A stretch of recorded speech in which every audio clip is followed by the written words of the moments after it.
નમસ્કાર વિદ્યાર્થી મિત્રો, પાઠ 10 ગતિ અને અંતરનું માપન. નવમો પાઠ આપણો પૂર્ણ થઈ ગયો હતો. સ્વાધ્યાયના અને વધારાના પ્રશ્નના જવાબની સમજ આપણે મેળવી લીધી છે. તો વાત કરીશું આજે નવો પાઠ આપણો ગતિ અને અંતરનું માપન. માપનનો જ્યારે ચોક્કસ એકમ ન હતો ત્યારે પહેલાંના સમયના લોકો એ માપન માટે શેનો ઉપયોગ કરતા હતા તે બધી જ ચર્ચા આપણે પાઠમાં કરીશું. તો વાત કરીએ બુજો અને પહેલીથી જ. પાઠની શરૂઆતમાં જ બુજો અને પહેલીનો વાર્તાલાપ આપેલો છે. બંને જણા વાત કરે છે.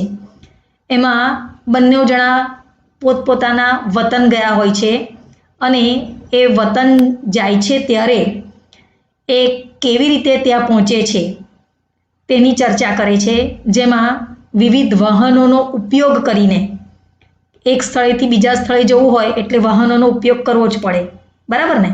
તો એ લોકો એક સ્થળેથી બીજા સ્થળે, એક શહેરમાંથી જ્યારે બીજા શહેરમાં પોતાના વતન જાય છે ત્યારે એ લોકો કયા કયા વાહનોનો ઉપયોગ કરીને ગયા તેની ચર્ચા કરતા હતા. જેમાં બંનેએ ચર્ચા કરતી વખતે કેટલાક વાહનોનો ઉપયોગ કરેલો તેના નામ આપેલા છે. રેલવે છે એટલે કે ટ્રેન દ્વારા, બસ દ્વારા, વિમાન દ્વારા અને બળદગાડું, હોડી, આ બધા જ વાહન વ્યવહારના સાધનોની એ લોકો વાત કરે છે. પહેલીએ પ્રાચીન ભારત વિશે પણ કેટલીક વાર્તાઓ વાંચી હતી, તેની પણ એણે ચર્ચા કરી અને એ જાણવા માંગતી હતી કે પ્રાચીન કાળમાં લોકો એક સ્થાનથી બીજા સ્થાન પર કેવી રીતે યાત્રા કરતા હતા. આ પ્રશ્ન તો આપણને પણ થાય કે જ્યારે પૈંડાની શોધ ન થઈ હતી ત્યારે પહેલાંના સમયના લોકો એટલે કે પ્રાચીન ભારતની અંદર લોકો એક સ્થળેથી બીજા સ્થળે જવા માટે ચાલીને જતા હતા. કારણ કે ત્યારે પૈંડાની શોધ ન થઈ હતી એટલે એ લોકો પાસે બીજું કોઈ સાધન જ નહીં હતું. એટલે એક સ્થળેથી બીજા સ્થળે જવા માટે લોકો શું કરતા? ચાલીને જ જતા હતા. એટલે આખી વાહન વ્યવહારની વાર્તા અને કઈ રીતે એની શોધ થઈ તેની પણ માહિતી આપેલી છે. તો આપણે વાત કરીએ એના વિશેની. પ્રાચીન સમયમાં લોકો પાસે વાહન વ્યવહારના સાધનો વધુ ન હતા ત્યારે લોકો ચાલીને યાત્રા કરતા હતા. તેમનો સામાન જે છે તે પોતાની પીઠ ઉપર મૂકીને જ એ લોકો જતા હતા. પછીથી તેમણે પ્રાણીઓનો પરિવહન માટે ઉપયોગમાં લેવાનું શરૂ કર્યું. પહેલાં તો ચાલીને જતા હતા, પછી ધીરે ધીરે પ્રાણીઓનો ઉપયોગ કરવા લાગ્યા અને પ્રાણીઓનો પરિવહન માટે, પરિવહન એટલે કે એક સ્થળેથી બીજા સ્થળે જવું, એટલે કે પ્રાણીઓનો એ લોકો પરિવહન માટે ઉપયોગ કરવા લાગ્યા. પ્રાચીન સમયમાં જળમાર્ગની અવરજવર માટે હોડીનો ઉપયોગ કરવામાં આવતો હતો. પ્રાચીન સમયની અંદર જળમાર્ગ જે છે એ વાહન વ્યવહારનો એક માર્ગ હતો. એટલે કે દરિયાઈ માર્ગે એક સ્થળેથી બીજા સ્થળે જવા માટે હોડીનો ઉપયોગ કરતા હતા. શરૂઆતમાં તો લાકડાના ટુકડામાંથી એક ખાડો બનાવીને હોડી બનાવવામાં આવી. જ્યારે જળમાર્ગે એક સ્થળેથી બીજા સ્થળે જવા માટે સાધનો બનાવ્યા ત્યારે લાકડામાંથી એણે હોડી બનાવી. ત્યારબાદ લોકોએ લાકડાના ટુકડા કરી એકબીજા સાથે જોડીને હોડી બનાવતા શીખી ગયા અને આ હોડીને પાણીમાં રહેનારા પ્રાણીઓના આકાર જેવી જ, એટલે કે માછલી જેવી આકારની હોડી એ લોકોએ બનાવી. માછલીનો આકાર કેવો હોય છે? ધરા રેખીય આકાર. આપણે નવમા પાઠમાં પણ શીખી ગયા છે, બરાબર ને? આગળ અને પાછળથી સાંકડો અને વચ્ચેથી પોળો, જેને ધરા રેખીય કહેવાય. એટલે હોડીનો પણ આકાર માણસે માછલીના ધરા રેખીય આકાર જેવો જ બનાવ્યો. ત્યાર પછી પૈંડાની શોધ થઈ. પૈંડાની શોધ થયા બાદ વાહન વ્યવહારની પ્રણાલીમાં અત્યંત મહત્વપૂર્ણ પરિવર્તન આવ્યા, બરાબર? પૈંડાની શોધ થઈ એટલે પૈંડાથી ચાલતા વાહનો કે જે ખૂબ જ મહત્વનું પરિવર્તન આપણે કહી શકીએ.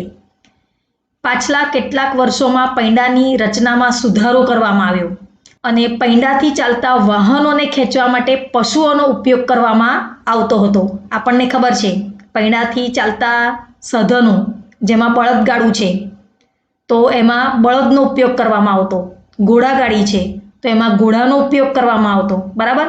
એટલે કે પૈંડાથી ચાલતા વાહનોને ખેંચવા માટે પશુઓનો ઉપયોગ કરવામાં આવતો હતો.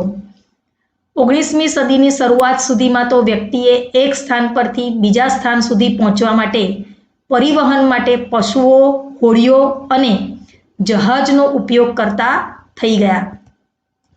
ત્યાર પછી વરાળ યંત્રની શોધ થઈ અને વરાળ યંત્રની શોધની સાથે પરિવહન માટે નવા સાધનો પણ શોધી કાઢ્યા. વરાળ યંત્ર દ્વારા ચાલતી ગાડી એટલે કે ટ્રેન સાથે સાથે માલગાડીના ડબ્બાઓ પણ અને રેલવેના પાટાનું પણ નિર્માણ કરવામાં આવ્યું. ત્યારબાદ સ્વચાલિત એટલે કે વાહન પોતે ચલાવી શકીએ તેવા જેમ કે ઓટોમોબાઈલ, જેને આપણે બાઇક કહીએ છીએ, એક્ટિવા છે, બરાબર, જેવા સાધનો આવ્યા, જેમાં મોટરકાર, ટ્રક, બસ આ બધા સ્વચાલિત સાધનો કહેવાય. પાણી પર પરિવહન કરતા સાધનોમાં મોટરથી ચાલતી બોટ અને જહાજનો ઉપયોગ પણ થવા લાગ્યો. અહીંયા કેટલાક સાધનો આપેલા છે જેનાથી આપણે પરિચિત જ છે. સાયકલ છે, બળદગાડું છે, બરાબર છે, જહાજ બતાવેલું છે, વિમાન બતાવેલું છે, બસ છે, ટ્રેન છે. તો આ બધા વાહન વ્યવહારના સાધનો છે કે જેનો આપણે ઉપયોગ કરીએ છીએ. 19મી સદીની શરૂઆતના વર્ષોમાં વાયુયાનનો વિકાસ થયો. ત્યારબાદ તેમાં સુધારો કરવામાં આવ્યો અને તેને મુસાફરી તથા સામાન લઈ જવા માટે પણ યોગ્ય બનાવવામાં આવ્યા. ઇલેક્ટ્રિક રેલગાડી, મોનોરેલ, મોનોરેલ એટલે એક જ પાટા પર ચાલતી ટ્રેન, એને મોનોરેલ કહેવાય. સુપરસોનિક વિમાનો કે જેમાં અવાજની ઝડપે ઉડતા વિમાનો, સુપરસોનિક વિમાન એટલે અવાજની ઝડપે ઉડતા વિમાનો. અંતરિક્ષયાન, બરાબર, જે અવકાશમાં મોકલવામાં આવે છે તેને અંતરિક્ષયાન કહેવાય. 20મી સદીના કેટલાક યોગદાનો છે. 19મી સદીમાં તો પરિવર્તનો આવ્યા જ, સાથે સાથે 20મી સદીમાં પણ આ નવા પરિવર્તનો જોવા મળ્યા. તમે કેટલું અંતર કાપ્યું છે? તમારું ટેબલ ઘરનું કેટલું પહોળું છે? તમારે ત્યાં ટીપોય છે તો તેની લંબાઈ કેટલી છે? તમે સ્કૂલે જાઓ છો તો ચાલીને જાઓ છો કે પછી વાનમાં જાઓ છો, રિક્ષામાં જાઓ છો, કેવી રીતે જાઓ છો? કેટલું ચાલો છો? તમારા ઘરથી સ્કૂલ કેટલી દૂર છે? આવા બધા પ્રશ્નો જે છે એ તમારા મનમાં ક્યારેક તો આવ્યા હશે અને ન આવ્યા હોય તો હવે વિચારજો. આપણે અંતર વિશે માહિતી મેળવવાની છે અને એના વિશેના કેટલાક પ્રયોગો કે જે હું તમને કરવા આપવાની છું અને તમારે જાતે પણ કરવાના છે, બરાબર. શાળા સુધીનું અંતર તમે ચાલીને જઈ શકશો અથવા શાળા સુધી પહોંચવા માટે તમારે બસ દ્વારા કે રિક્ષાની જરૂર પડે છે કે વાનની જરૂર પડે છે કે મમ્મી મૂકવા આવે છે કે પપ્પા મૂકવા આવે છે, બરાબર. વાહન વ્યવહાર તો કરો જ છો, એક સ્થળેથી બીજા સ્થળે જવા માટે કોઈ પણ સાધનનો તો ઉપયોગ કરો જ છો ને. શું તમારે કંઈ ખરીદવું હોય ત્યારે બજાર સુધીને ચાલીને જાઓ છો? બજાર સુધી જવાનું હોય તો ચાલીને જાઓ. શોપિંગ કરવા માટે, પિક્ચર જોવા માટે, ફરવા માટે ચાલીને જઈએ છીએ? નથી જતા ને.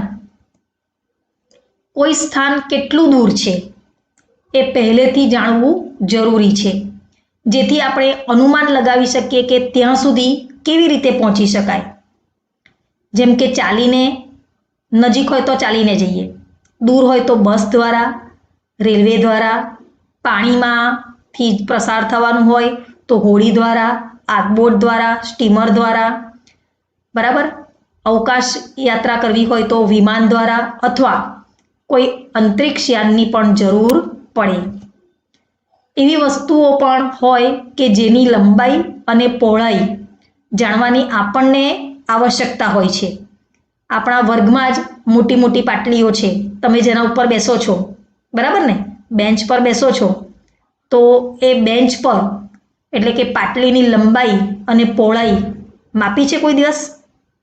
અથવા તો કેટલી લંબાઈ છે અને કેટલી પહોળાઈ એ ખબર છે તમને? આ પાટલીની લંબાઈ તમારે માપવાની છે હવે જ્યારે પણ સ્કૂલમાં આવો ત્યારે, બરાબર ને. અને હમણાં તો તમે ઘરે જ છો એટલે તમારા ઘરે જે પણ હોય, ટેબલ હોય, ટીપોય હોય, ડાઇનિંગ ટેબલ હોય, જે પણ વસ્તુ હોય એ વસ્તુની લંબાઈ અને પહોળાઈ માપવા માટે પ્રયત્ન કરો. આ તમારી પ્રવૃત્તિ છે, યાદ રાખજો. તમારા ઘરે જે પણ વસ્તુ હોય, ટેબલ હોય, ટીપોય હોય કે પછી ડાઇનિંગ ટેબલ હોય, બરાબર, પ્લેટફોર્મ જ્યાં મમ્મી રસોઈ કરતી હોય એની લંબાઈ અને પહોળાઈ એ તમારે માપવાની છે. પહેલી અને બૂજો પણ બંને પોતપોતાના મિત્ર સાથે ગિલ્લી દંડા રમવાના શોખીન હતા, એટલે રમતા હતા. ઘણાને ક્રિકેટ રમવાનું ગમે તો ક્રિકેટ રમે, ગિલ્લી દંડા રમવાનું ગમતું હોય તો ગિલ્લી દંડા રમે. તો એક પ્રવૃત્તિ આપેલી છે બૂજો અને પહેલીએ કરેલી, એની આપણે સમજ મેળવીએ પછી તમારે એ પ્રવૃત્તિ કરવાની છે. બૂજો તેની સાથે ગિલ્લી દંડા લઈને આવ્યો અને ગિલ્લી દંડાનો ઉપયોગ કરીને એણે પાટલીની લંબાઈ માપી. હવે કેવી રીતે માપી તે અહીંયા બતાવેલું છે. બેન્ચ પર બૂજોએ શું કર્યું, આ દંડો મૂકી દીધો ને પછી ગિલ્લી મૂકી, પછી ગિલ્લી મૂકીને પછી દંડો મૂક્યો. એ રીતે એણે લંબાઈનું માપન કર્યું. તો કેવી રીતના એણે માપ્યું હશે કે 2 ગિલ્લી કે 2 લંબાઈ, એની પહોળાઈ કેટલી થઈ, 2 દંડા થયા. તો શું આ રીતે ચોક્કસ માપ મળે આપણને? મળે? વિચારો, આ રીતે ચોક્કસ માપ મળશે આપણને? જ્યારે આવા માપનના ચોક્કસ સાધનો ન હતા ત્યારે લોકો અંતર માપવા માટે ભિન્ન ભિન્ન રીતે માપવાનો પ્રયાસ કરતા હતા. કોઈ દંડાથી માપવાનો પ્રયાસ કરે, અથવા તો કોઈ લાકડીથી માપવાનો પ્રયાસ કરે. બધા પોતાના માપન માટે અલગ અલગ સાધનોનો ઉપયોગ કરતા હતા, કારણ કે ત્યારે પહેલાના સમયની અંદર માપનના કોઈ ચોક્કસ સાધનો હતા નહીં. જેની અંદર વેતનો પણ ઉપયોગ કરતા. વેત એટલે આપણે આ કહીએ ને, અહીંયાથી આટલા સુધીનું આ એક વેતનું અંતર, વેતથી પણ માપ લેતા હતા. ત્યાર પછી તમે જે ચાલો છો તે પગલાં, કે કેટલા પગલાં અંતર છે, એક જગ્યાએથી બીજી જગ્યાએ કેટલા પગલાંનું અંતર છે. દોરી, દોરીથી માપે આટલું દોરીનું અંતર છે, 1 દોરી 2 દોરી એમ. પોતાના હાથનો પણ ઉપયોગ કરતા, હાથથી. હજુ પણ દરજી ઘણી વખત તમે જો માપન કરવું હોય તો હાથથી કાપડને માપે છે. તો પહેલાના સમયમાં માપન માટેના ચોક્કસ સાધનો હતા નહીં, તો એ લોકો વેત છે, પગલાં છે, દોરી છે, પોતાનો હાથ છે, આવા બધા વસ્તુઓનો ઉપયોગ કરીને માપન કરતા હતા. અને તેનાથી ચોક્કસ માપ મળતું નહીં હતું. માપન તો થઈ જાય પણ ચોક્કસ એનું માપ મળતું નહીં. લંબાઈ માપવાની જરૂરિયાત બધાને જ પડે છે. પડે ને, લંબાઈની જરૂરિયાત બધાને જ પડતી હોય. કોને કોને પડે છે? તો દરજી જ્યારે કપડાની લંબાઈમાંથી જબ્બો બનાવવો હોય, શર્ટ બનાવવો હોય કે લહેંગો બનાવવો હોય કે ડ્રેસ બનાવવો હોય તો સૌથી પહેલાં તો માપપટ્ટી કરશે, મીટર પટ્ટી, બરાબર ને? દરજી ગળામાં જ લટકાઈને ફરતો હોય. એટલે દરજી જે છે તે કાપડની લંબાઈ માપવા માટે એને જરૂર પડે છે. મિસ્ત્રી સુથાર બેસાડેલો છે, બરાબર, ઘરે અને કામ કરે છે, તો તમે જોજો જેટલી વાર એને લાકડું કાપવાનું હશે, કબાટ બનાવતો હોય કે ટેબલ બનાવતો હોય કે સોફા બનાવતો હોય કે, તો એને વારંવાર માપનની જરૂર પડે અને પછી જે લાકડાને કાપતો હોય છે. એટલે મિસ્ત્રી કોઈ કબાટની લંબાઈ કેવી રીતે માપે છે, અથવા તો એ કેમ માપીને કરે છે? કારણ એ જાણી શકે કે બરાબર એ દરવાજા માટે કેટલા લાકડાની જરૂર પડશે. આ બધું એ મિસ્ત્રી ધ્યાનમાં રાખે છે. ત્યાર પછી બીજા કયા એવા કારીગર છે કે જેને લંબાઈની જરૂર પડે છે? વિચારો. આપણને તો ખરી છે, કારણ કે જ્યારે ગણિતની અંદર પણ દાખલા ગણવાના હોય છે કે આકૃતિ દોરવાની હોય છે કે ડ્રોઈંગમાં તમારે માપ લેવાનું હોય ત્યારે તમે ફૂટપટ્ટીનો ઉપયોગ કરો જ છો અને ચોક્કસ માપ મેળવો છો અને એના દ્વારા જ તમે દોરી શકો છો, બરાબર? આના સિવાય તમે બીજા ઉદાહરણ યાદ કરો કે લંબાઈ માપવાની જરૂરિયાત કોને કોને પડે છે. કોઈ ખેડૂત કે જે પોતાના ખેતરની લંબાઈ, પહોળાઈ અને ક્ષેત્રફળ એ જાણવું ખૂબ જરૂરી છે. કેમ? કારણ એને જો પોતાના ખેતરની લંબાઈ, પહોળાઈ અને ક્ષેત્રફળની ખબર હશે તો ખેતરમાં કેટલા બીજ રોપવાની જરૂરિયાત છે તથા બીજ રોપ્યા પછી પાકમાં કેટલું પાણી આપવું પડશે, અથવા તો એને જે પોતાનું ખેતર હોય એ ખેતરની અંદર, એટલે ખેડૂતને પણ પડે છે જરૂર માપનની. તો આમ માપનની જરૂરિયાત બધાને જ પડે છે. હવે તમારે વિચારવાનું છે અને મેં કીધું તેમ તમારા ઘરે જે પણ સાધનો છે તેની લંબાઈ અને પહોળાઈ તમે માપવા માટે પ્રયત્ન કરજો. તમારી પાસે ફૂટપટ્ટી તો છે જ, માપપટ્ટી છે ને કંપાસ બોક્સમાં, એ જ માપપટ્ટીનો ઉપયોગ કરીને તમારે લંબાઈ અને પહોળાઈ માપવાની છે, જેથી કરીને તમે ચોક્કસ માપ મેળવી શકો.